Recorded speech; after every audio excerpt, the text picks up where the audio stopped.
I'm going to speak briefly about the Designing the Futures of the University initiative, which I've directed for about 3 years.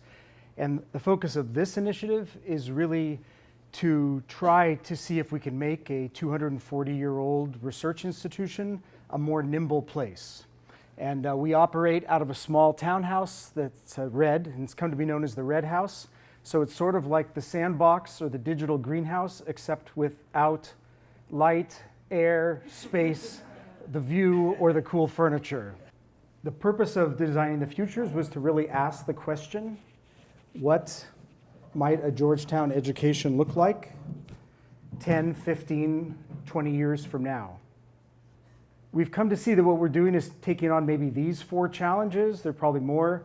How do we ensure quality learning in changing contexts? I could break that out at great length, but that especially means to us, how do we preserve a vision of a kind of whole person education in an increasingly disintegrative landscape?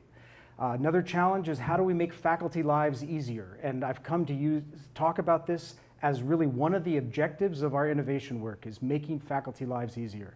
I like to say that that's polling very well in swing departments.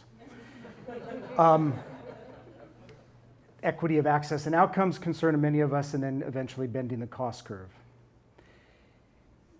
Part of what we recognize is that this required both flexibility and variability in our structures and connecting things that had typically been disconnected. So the work that I do in the Red House is really at the structural level. We're really trying to change the structures of the institution to make innovation accelerate. And like other people have said, it's part of a larger ecosystem, including the Center for New Designs and Learning and Scholarship, which my colleague Eddie Maloney leads. And so very much the work we do can only happen because it layers on top of 17 years of pedagogical innovation. So here quickly are 4 strategies for institutional change that I think I've learned over the last 3 years that makes the work we're doing work to the extent that it's working. One is creating a context for innovation that has at least 3 elements. Clear, top-down permission to innovate, then the space for grassroots creativity, and then what the Red House is, which is an R&D mechanism with the authority to clear obstacles.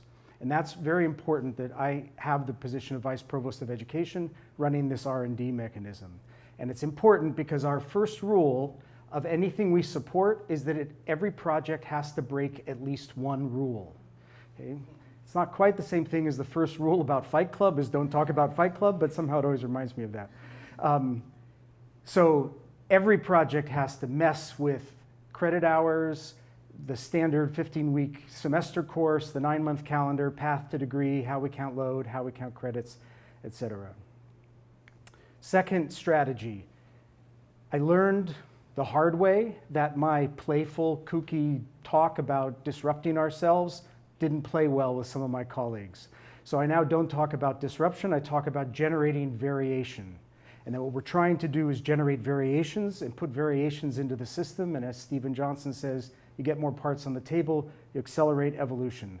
So to me, it's a huge win if we can launch a small but game-changing pilot, trying to expand what people think is viable.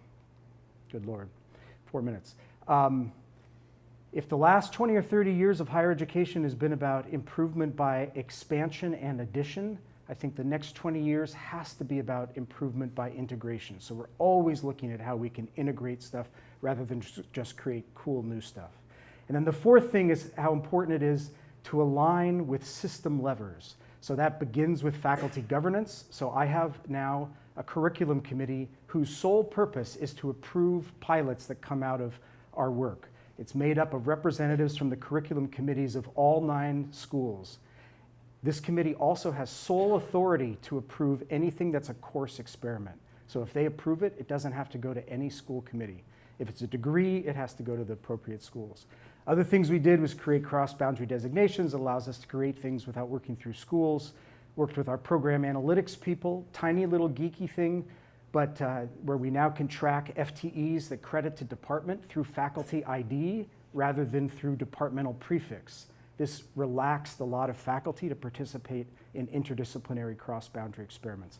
And then finally, probably the most important thing is we're on the verge of completely changing the system by which we count teaching load. moving from courses to credits with premiums and equivalents and weightings that will completely accelerate the work that we're doing. So, to me, these parts all fit together.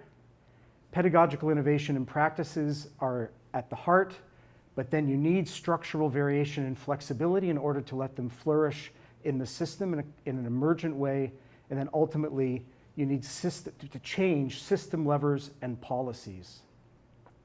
Everything will hit a ceiling without that outer shell.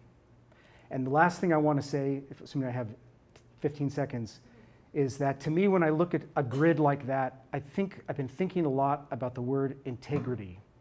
Right? So integrity in both senses of the word, way that we use it, both the integrity of a system, of its internal consistency, but also integrity in terms of a kind of moral integrity. So to me, the three words that are most important to me right now are innovation, integration, and integrity. Innovation without integration is only contributing to the disintegrative landscape.